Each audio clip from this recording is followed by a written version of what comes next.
Cette semaine, dans Series, direction les années 70 avec la lutte des Noirs dans Guérilla et la paranoïa berlinoise de The Same Sky.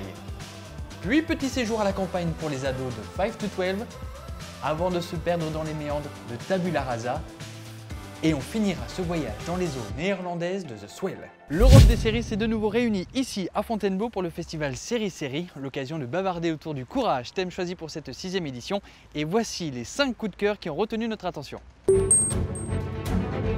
L'un des grands événements de ce festival, c'était la projection de la nouvelle série Sky Atlantic et Showtime, Guérilla. Et cette série choc revient sur ce combat pour l'égalité des Noirs et ensuite deux militants à la base pacifistes entraînés dans une spirale de violence. Et on développe tout ça avec sa scénariste, Missan Sage, et son réalisateur, Sam Miller. Créé par John Ridley, Guérilla est une série coup de poing qui analyse avec justesse la montée de l'extrémisme. At the heart of the story is a love affair or a relationship between a man and a woman who are, by the events that happen around them, are drawn to take extreme action and terrorism within their lives and then what it does to their relationship.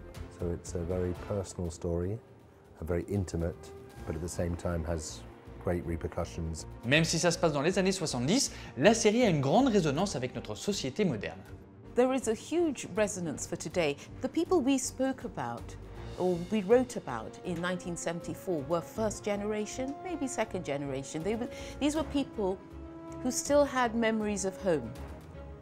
So exclusion, while terrible, was still something that maybe they could understand because they themselves still had roots elsewhere. But when you look at that same group today, these are third, fourth generation. This is all we have. The central scene for me was Marcus coming into the job centre saying, I want to contribute, I want to be part of society, I want to be part of all of this. He wasn't rejected, he just wasn't listened to.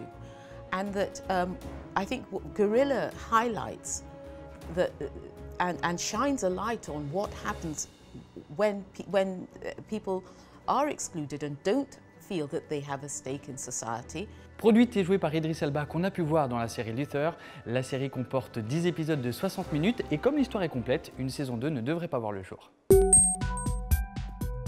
On reste dans les années 70, mais cette fois-ci on traverse la mer du Nord, direction Berlin, ville coupée en deux, où un jeune espion de l'Est doit séduire une Britannique pour lui soutirer des informations. On va suivre aussi cette jeune nageuse qui, pour la fierté de ses parents et de sa patrie, va devoir se doper pour atteindre le succès. Au-delà de l'espionnage et de la paranoïa de l'époque, The Same Sky est avant tout, à l'instar d'une série comme The Americans, une réflexion sur les relations familiales. L'action reste trépidante, mais c'est surtout l'émotion que génèrent les acteurs qui font de The Same Sky une série européenne remarquable et de grande qualité. Le casting et la reconstitution historique sont parfaits et on prend un vrai plaisir à suivre le destin de ces vies berlinoises. Diffusée par la ZDF, la série ne se contente pas de parler d'une époque révolue, mais incite la jeune génération à réfléchir aux problèmes éthiques que posent les nouvelles technologies et leur intrusion dans notre vie privée. Une seconde chance est attribuée à 6 adolescents délinquants. Ils ont le choix soit de purger leur peine de prison, soit partir vivre à la campagne dans un camp où ils apprendront à vivre sans téléphone portable, en collectivité et où ils découvriront les vertus du travail manuel. Expérience passionnante pour une série passionnante, 5 to 12. Nous avons rencontré pour vous le créateur et le réalisateur à l'occasion de cette avant-première mondiale. Ce qui saute aux yeux dans 5 to 12, c'est la sincérité du propos que la série porte. On sent tout de suite que Marcus Rhodes, son créateur, veut faire bouger les lignes sur le sujet. Personally, no person gets better when he's going to jail. You know, you cannot really totally change these kids, of course, but you can take them to situations where they realize something that will probably change a lot in their life. And we've also experienced that with our actors, because some of them come from a difficult background, and just the experience of being in the shoot, being confronted with the crew every day, people working hard, made something click in their minds, and one of them is starting a job now and so on. So I think it works. It definitely does. Ces enfants sont tenus de main de maître par Monica, une éducatrice étonnante dont la générosité est palpable à travers l'écran. Et ce personnage est interprété par Yann Drucker, qui elle-même travaille dans le social.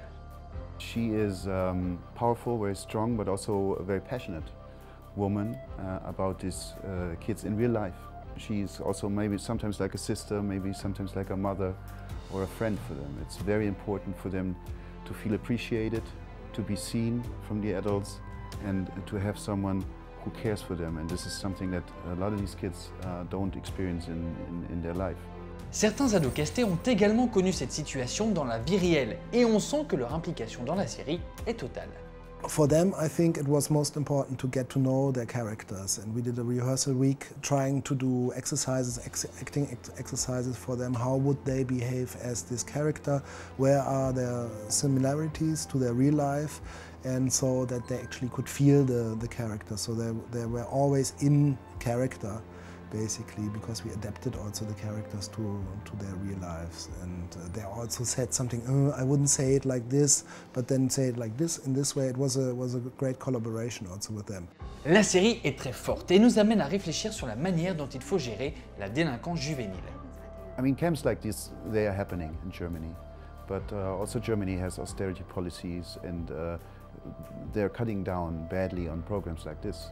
And I think it shows that something can be done with programs like this for young people, but and if you don't spend the money at that point in time, you will have people going to jail, committing crimes later on in their lives. It's just very easy. And I know everyone loves Merkel, but I think I strongly oppose the way they are dealing with this part of policy, and I hope we get some kind of a discussion in this country that maybe we need to take some money in our hands as a society and do more like this. Yeah, definitely. La première saison de cette série allemande comporte 24 épisodes de 25 minutes. Le deuxième événement de ce festival, c'était l'avant-première mondiale de cette série belge tant attendue, Tabula Rasa, coécrite et interprétée par la fabuleuse Verle Bittens, qu'on a pu voir au cinéma par exemple dans Alabama Monroe ou sur Arte dans la série Au-delà des murs. Là, Tabula Rasa nous plonge dans l'esprit labyrinthique d'une femme amnésique qui devient le seul témoin d'une disparition. Beaucoup de questions se posaient à nous après un trailer très réussi et on peut dire que ces questions se sont multipliées après le visionnage du premier épisode. La showrunner Malin Saragozin met en place les pièces d'un puzzle qui s'annonce fascinant et nous plante le décor inquiétant qui entoure cette femme amnésique. On comprend les enjeux, mais peu d'indices sur la résolution sont amenés. Autant dire que ça a forcément aiguisé notre appétit. La réalisation est superbe avec une image léchée et le voyage à l'intérieur de l'esprit tourmenté de cette femme est impressionnant de beauté. On a hâte de découvrir la suite, d'ailleurs la diffusion est prévue cet automne 2017 sur la VRT et de pouvoir enfin rassembler toutes ces pièces qui, pour l'instant, semblent bien énigmatiques. 0, c'est en mètres la hauteur du niveau de la mer. Et les Pays-Bas, comme son nom l'indique, se situent en dessous de cette limite. Alors le jour où une tempête s'abat sur le pays des moulins, ça donne The Swell, une série catastrophe hyper réaliste et très prenante. On en parle maintenant avec sa scénariste, Karin van der Meer, et son réalisateur, Hans Serbots. Dans la série, la moitié des Pays-Bas est inondée en 3 jours. Et il faut savoir que cette histoire n'est pas seulement qu'un délire de scénariste. Non, elle s'appuie sur une base réelle. Through research, we found out that the dike between around the economic heart of the Netherlands, it's so-called Dike 14, had 2 weak spots. They were improving the whole Delta plan. It's a plan against the fight against the water. It wasn't going to be ready until 2023 or something, you know. What if the weak spots don't hold it until 2023? La série est impressionnante de réalisme malgré un budget serré. The only way to tell a story in a believable way is, I think, when you tell it through the story, through the eyes of the characters, so that you always see what they see, but you never see, or not many times see, the general view, or you don't see these big shots that you have in American films. The sound is a very important thing with a storm. The wind keeps blowing all the time, the rain keeps falling. That makes it very dangerous and very claustrophobic. So we had a lot of characters in rooms with the rain hitting the windows, and so people don't really hear it, but you take it with you and you become anxious yourself. It's like a hidden secret you can play with a little bit. Le Premier ministre hollandais est un des personnages les plus intéressants de la série. Loin de l'image corrompue des hommes politiques, on découvre là un homme plein de faiblesses qui va se retrouver face à un dilemme insoluble et qui va faire une erreur. He's just been there for a few months and then this storm is about to happen, so he's insecure, he's not in his power. And so this woman next to him, she's in her power and she smells blood. So, and an opportunity. While his heart says, I want to get everybody safe, out of there. And he doesn't follow his heart because he's not in his strength. And he's finding his way into his strengths along the series. Et c'est ainsi que s'achève ce série spéciale série. Un grand merci à toute l'équipe de Richard Duvauchel, c'est l'Aigle Noir et toutes ses équipes de nous avoir permis de réaliser toutes ces interviews. Un grand merci à la demeure du parc et surtout un grand merci à toutes celles et ceux sans qui série n'existerait pas. C'est toute l'équipe de Candy Marie qui est là. À l'année prochaine. Salut, attention, je saute.